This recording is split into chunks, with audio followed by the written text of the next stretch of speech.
नमस्कार। आप सभी के अपने चैनल जय गुरुदेव उत्तराखंड पर एक बार फिर से बहुत बहुत स्वागत है। आशा करते हैं कि आप और आपके परिजन सभी स्वस्थ होंगे। इसी कामना के साथ आइए बढ़ते हैं आज के इस दिव्य क्रमांक की ओर। आज का ये क्रमांक बहुत ही रहस्यमयी होने वाला है, क्योंकि आज हम बताने वाले हैं आपको आपके विषय में एक ऐसी महत्वपूर्ण जानकारी जो कि शायद इससे पहले कभी आपने अनुभव की हो। आज ही आप जान पाएंगे कि आपके बीच में रहने वाले कौन से ऐसे लोग हैं जो हमेशा आपके लिए बुरा सोचते हैं। तो इसीलिए क्रमांक के साथ में बने रहिएगा ताकि संपूर्ण जानकारी आपको प्राप्त हो सके। ये संसार एक रंगमंच है और हर पात्र की अपनी एक भूमिका है। लेकिन क्या हो जब एक पात्र बार बार आपके जीवन में अंधकार भरने का प्रयास करे? क्या आप जानना चाहते हो कि वो कौन है जो तुम्हारे ही करीब है, फिर भी मन ही मन बुराई से भरा है? आज हम उस रहस्य का पर्दाफाश करने जा रहे हैं जो नीम करौरी बाबा की शिक्षाओं के आधार पर आपके जीवन का अंधेरा उजाले में बदल सकता है। आइए जानते हैं क्रमबद्ध तरीके से कौन है वो लोग जो आपके जीवन में हमेशा बुरा सोचते हैं। सबसे पहले क्रमांक में हम जानेंगे छल का चेहरा।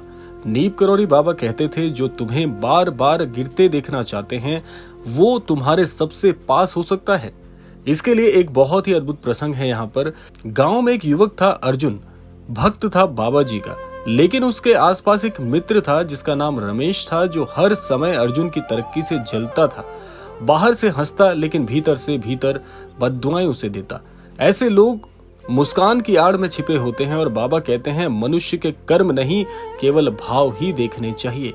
इसीलिए आपके जीवन में भी कोई ना कोई ऐसा जरूर होगा जो आपके पास रह के हमेशा आपको सराहना तो देता होगा, लेकिन साथ साथ में आपके जीवन में आपकी तरक्की से जलता होगा। दूसरे क्रमांक में नजरें जो पीछा करती हैं। जब भी अर्जुन कोई नया काम शुरू करता था, रमेश सबसे पहले आता सलाह देने के लिए, लेकिन वो सलाह वास्तव में धोखे की चादर होती। बाबा कहते थे, जो हर बार आपकी असफलता की भविष्यवाणी करे वो साधु नहीं, शत्रु है। यहाँ पर ध्यान देने योग्य बात क्या है कि कौन है जो हर बार तुम नहीं कर पाओगे कहता है? कौन है जो हर बार तुम्हारी कमियों की बात सबसे ज्यादा करता है? ऐसे लोगों का विश्लेषण करके अपने जीवन में पहचानने की आपको परख करनी चाहिए। तीसरे क्रमांक में नीम करौरी बाबा का एक रहस्य का सूत्र आपके साथ साझा करते हैं। बाबा जी हमेशा कहते थे, जो तुम्हारे पीछे तुम्हारी निंदा करे वो सामने क्यों मौन रहता है? यहाँ पर एक बात समझने योग्य है कि बाबा जी के अनुसार अगर आपके मन में असहजता है किसी के लिए, वो एक इशारा है, उस पर ध्यान दीजिए। क्रमांक चौथे में हम जानेंगे कि पर्दा कैसे उठेगा और कैसे हम जाने कि वो कौन व्यक्ति है। देखिए, एक दिन हुआ क्या कि बाबा ने अर्जुन से कहा, उस दीपक की लौ को देखो जो हवा से कांपती है। समझो कोई अदृश्य शक्ति उसे बुझाना चाहती है। वैसे ही तुम्हारे जीवन की लौ को भी कोई बुझाना चाहता है। अर्जुन इस बात को समझ गया। बाबा संकेत कर रहे हैं रमेश की ओर। इसके उपाय क्या हैं कि हमेशा हर स्थिति में अपनी चीजों को उजागर करने की बजाय मौन रहना सीखिए और सजग रहना सीखिए, क्योंकि जो व्यक्ति जीवन में बिल्कुल ही सहज हो जाता है, सजगता को खो देता है, ऐसा व्यक्ति धोखे का पात्र बनता ही है।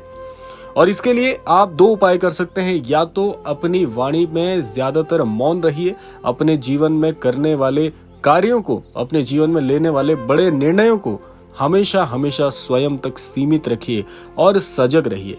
और दूसरा उपाय है कि हर दिन कम से कम 11 बार राम राम का जाप करिए। सत्य स्वयं सामने आ जाएगा कि कौन वो व्यक्ति है जो आपकी असफलता से बहुत खुश होता है और आपकी सफलता पर जलता है। क्रमांक 5वें में जानेंगे निंदा से रक्षा कैसे करें। देखिए, महाराज जी एक बात कहा करते थे कि निंदा करने वाले को जवाब मत दो, उसे कभी भी अपनी वाणी से बिल्कुल भी अपशब्द मत कहो, उसे राम नाम अर्पण कर दो।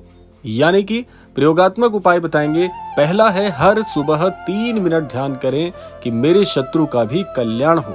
देखिए, जो हमेशा आपका बुरा सोचते हैं, जो हमेशा आपको नीचा दिखाना चाहते हैं, उनकी तरक्की की कामना करिए। अब आप कहेंगे ये कैसी कटु बात है कि जो मेरा बुरा चाहता है उसके कल्याण की कामना कैसे कर सकते हैं? देखिए, ये बहुत ही अद्भुत प्रयोग है। दूसरा, आप क्या करें कि प्रतिदिन जो भी आपको लगता है कि आपके जीवन में हमेशा आपके खिलाफ रहते हैं, उनके नाम का एक दीप प्रज्वलित करो। उस पर आपकी शक्ति हावी हो जाएगी। बहुत ही शक्तिशाली प्रयोग है, क्योंकि जब वाणी की कटुता से वाणी की कटुता में जवाब दिया जाता है तो चीजें और भी भयावह और भी भयंकर हो जाती हैं। तो इसे भी आप आध्यात्मिकता से जीत सकते हैं। जो भी आपको लगता है कि आपके जीवन में आपका शत्रु है या जो शत्रु की भावना रखता है, ऐसे व्यक्ति के नाम का ईश्वर के सामने एक दीप प्रज्वलित करें। आप देखेंगे धीरे धीरे वो आपकी दुश्मनी को भूल जाएगा, वो पूरी तरह से परिवर्तित हो जाएगा। बहुत ही शक्तिशाली प्रभाव है। तीसरा है, नीम की पत्ती जल में डालकर स्नान करें। इससे आपकी ऊर्जा की रक्षा होती है। आपकी जो ऊर्जा है वो सकारात्मक बनी रहती है और किसी भी प्रकार की बुरी नजर से आपका पूरा जीवन बचता रहता है। अब छठे क्रमांक में हम जानते हैं कि जैसे ही अर्जुन ने बाबा की बातों पर अमल किया, रमेश स्वयं ही फंस गया। उसके झूठ सामने आने लगे। समाज ने देखा, जो हंसता था वही डसता था। यहाँ पर महाराज जी का एक अंतिम संदेश आज के क्रमांक का हम लेंगे। महाराज जी कहते हैं कि जिसे तुम अपना मानते हो वो तुम्हें भीतर ही भीतर खा रहा है, लेकिन सत्य का उजाला हर छाया को मिटा देता है। इसीलिए अब सावधान हो जाओ। यहाँ पर कुछ चिन्ह आपको मिलेंगे। पहला है, अगर कोई हर समय तुम्हें दोष देता है, उसका चेहरा ध्यान से देखिए। दूसरा, अगर कोई तुम्हारे बिना पूछे हर बात में दखल दे, उससे आपको सजग होना है।